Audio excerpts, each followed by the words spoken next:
The road to Houston officially starts this weekend with Wild Card Weekend. So, before we get to the Wild Card predictions, this will be a separate video. This is just the NFL playoff assessment. Also known as my power rankings. Now, these power rankings, I'm going to go from 12 to 1. 12 is who I think is least likely going to win the Super Bowl.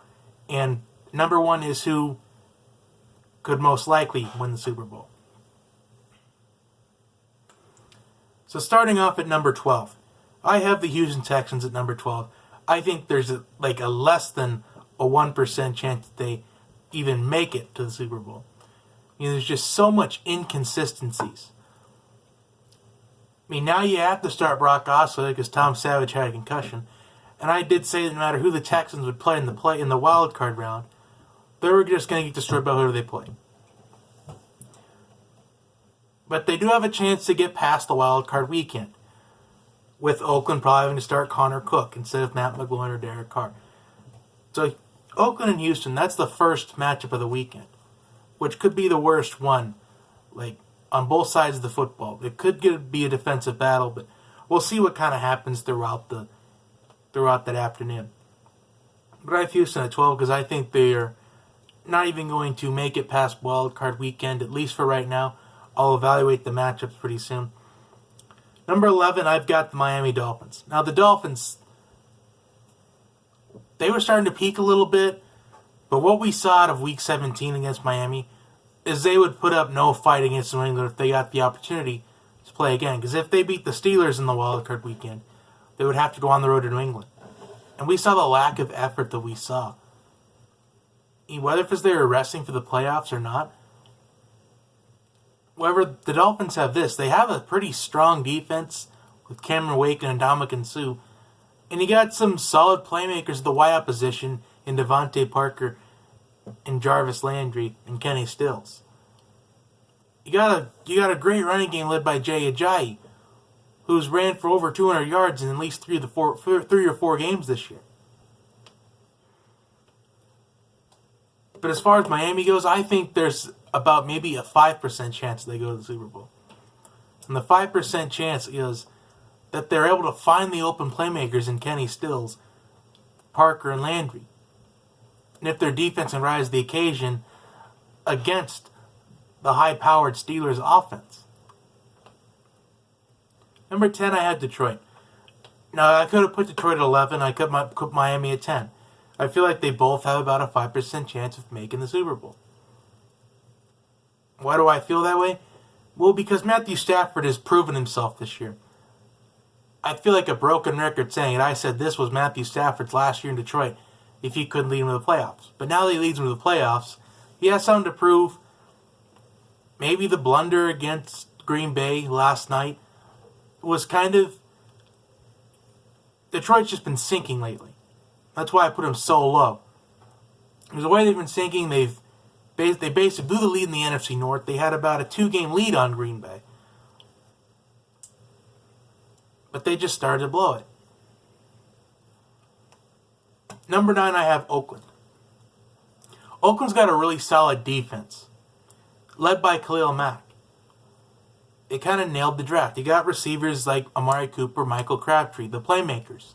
Kind of like the Dolphins. Your receivers are playmakers. But you're down to your third-string quarterback in Connor Cook. Maybe this draft pick that you made in the draft recently, maybe that was a smart one. I remember saying back in April, the Raiders probably have to consider drafting a QB, which they did. However, with this third-string quarterback, you have a chance to get past Houston, but no matter what I think happens, whoever wins between Oakland or Houston, I personally feel like they're just going to get destroyed in the next round, whether they play Kansas City or New England.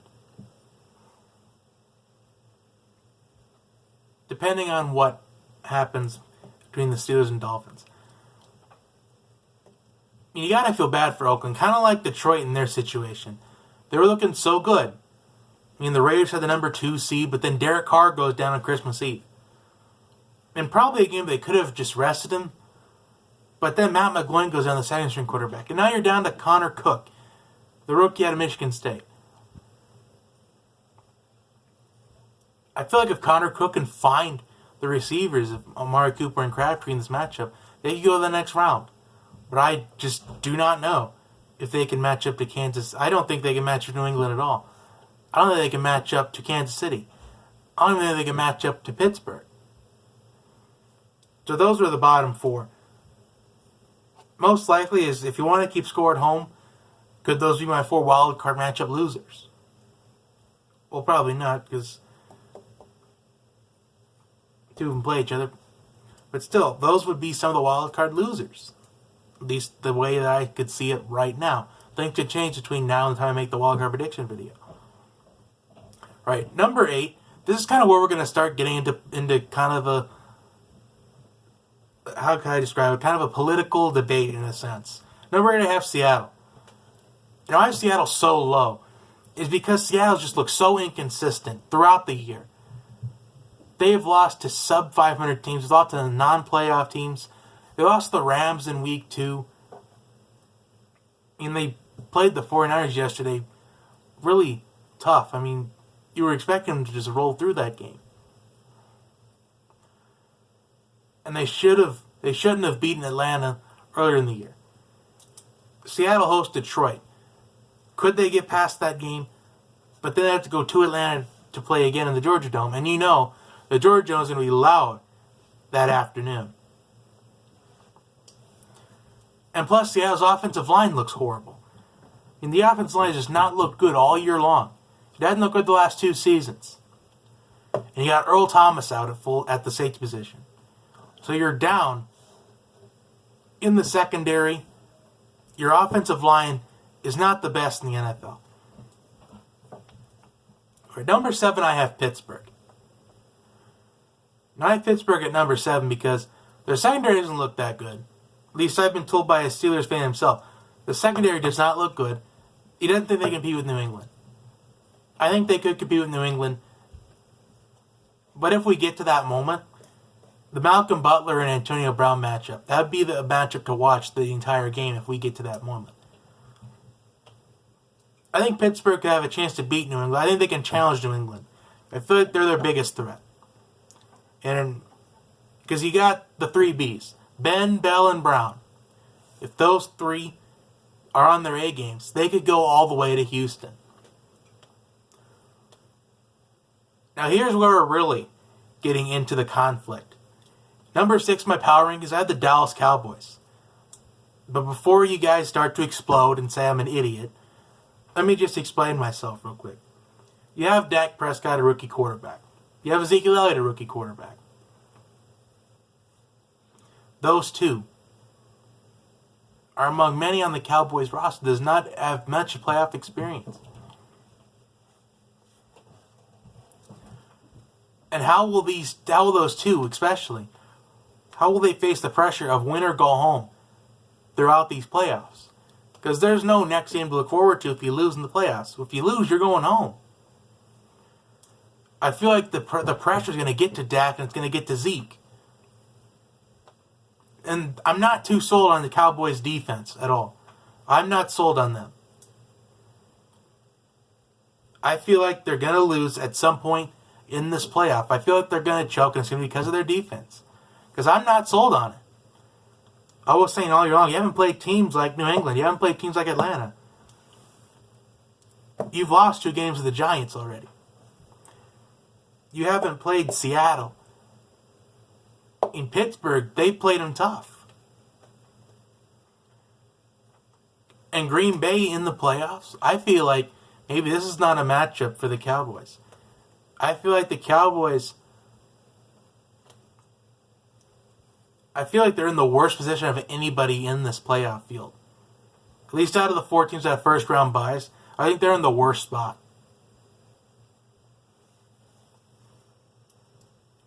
Why do I feel like they're in the worst spot? I feel like that there's so much pressure on the Cowboys right now.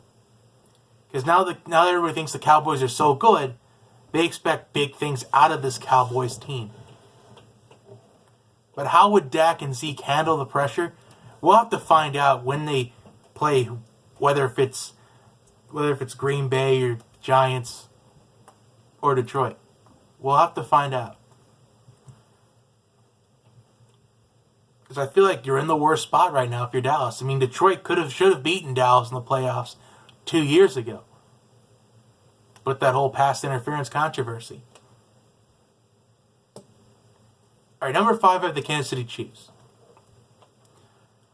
What's going good for Kansas City is they got a great defense, especially led by Marcus Peters, Eric Berry in the secondary.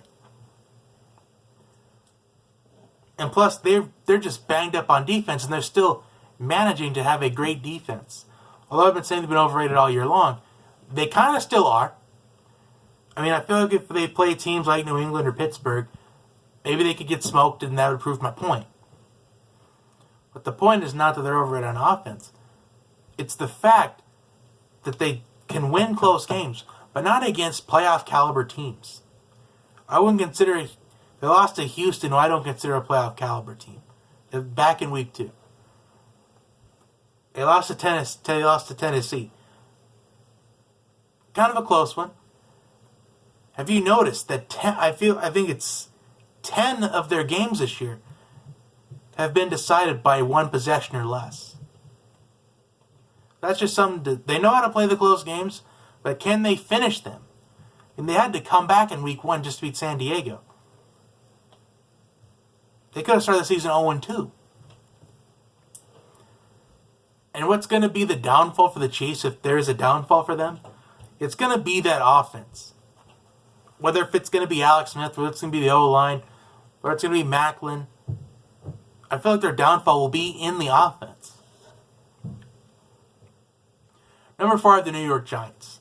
Now, many people think the Giants should be the favorite in the NFC, just because they've beaten the Cowboys twice. But who have the Giants not played yet this year? They have not played Atlanta yet.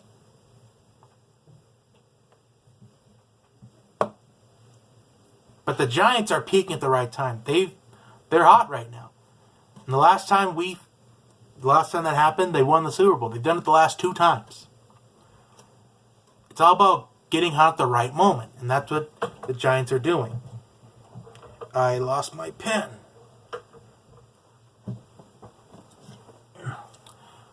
So if they're peaking at the right time, kind of like what the number 3 team is right now in the power rankings, the Green Bay Packers. Now this is going to be a huge, huge matchup. Some think the winner of this game could automatically be a lock for Houston. We'll see what happens. You got Aaron Rodgers and Eli Manning. This is going to be a great matchup. I feel like this is going to be the matchup of the week. It's a must-watch. I mean, both these teams are looking hot. Just a month ago, Green Bay was 4-6, and they're talking about firing Coach Mike McCarthy. They came back from the NFC North, and now these are the 2 teams that I think these teams are in great positions. However, number 2, the Atlanta Falcons. Now, I'm not going to show bias they're my team or anything, but I feel like things are working out.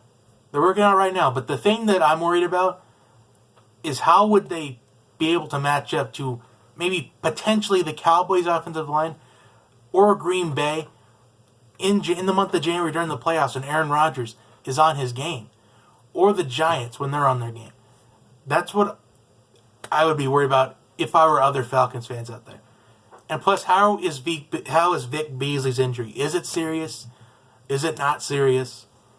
Will the bye week be able to help that? Seattle, as a Falcons fan, I wouldn't necessarily be worried about it because they should have won in week 5. They should have won that match, but they kind of blew the lead. And plus, will the Falcons be able to finish the games that they haven't been able to finish? They weren't able to finish against Seattle. They weren't able to finish against San Diego. They weren't able to finish against Kansas City. That'd be Atlanta's downfall. Green Bay's downfall, I think their downfall would be in the secondary position. Because they've been banged up on secondary all year long. And there's always a shortage.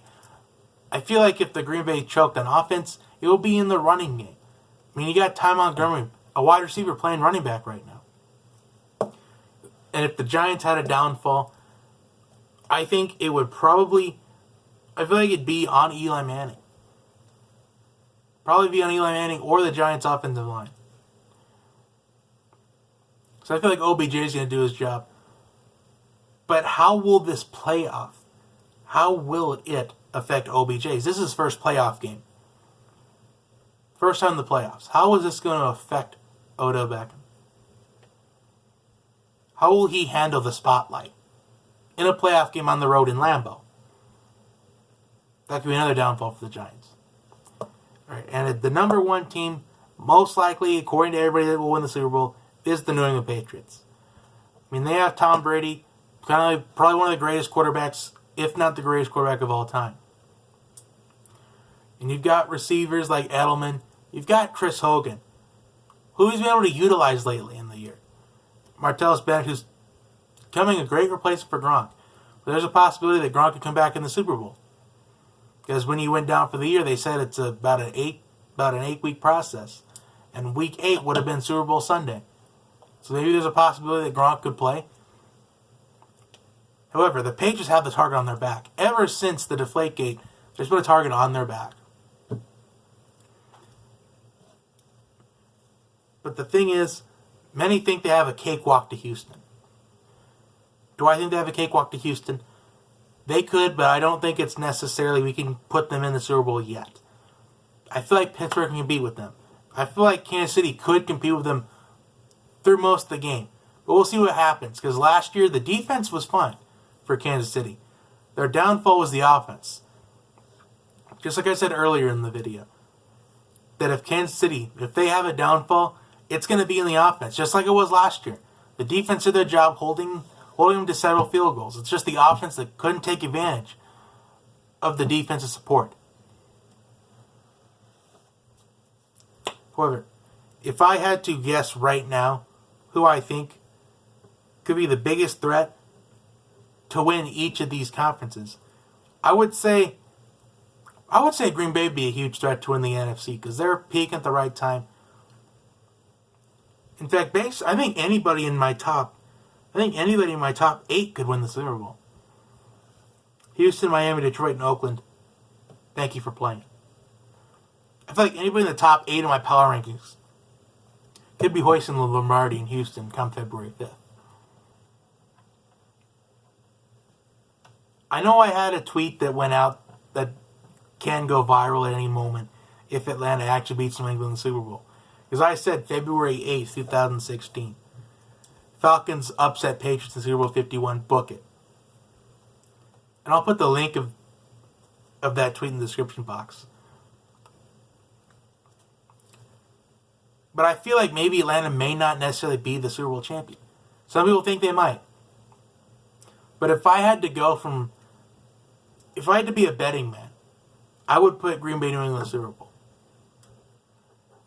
I would like for my Falcons to be there, but I don't think they can do it right now. Because there's so much questions on the Falcons team. The Falcons have a great 1-2 punch of Devontae Freeman and Tevin Coleman. Probably the best 1-2 punch in the NFL in the running back position. But Green Bay and New York Giants, those two teams have been there and done that before. Seattle's kind of been there, done that before. But not with all the players that they had during that Super Bowl 48 run and the Super Bowl 49 run that just came up just short. They don't have the same team. It looks a lot different. Jimmy Graham hasn't been there to the Super Bowl yet. Jimmy Graham hasn't been in the big-time games as much as, let's just say, that Aaron Rodgers and Eli Manning has.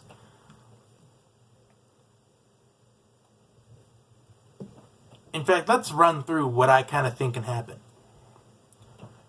I think if Atlanta and Seattle meet up, I think Atlanta moves on to the NFC Championship game. And I feel like if Green Bay and New York, I feel like the winner of that game will challenge Dallas. And if they can end up beating the Cowboys, we're set up for an Atlanta or Green Bay and New York Giants NFC Championship.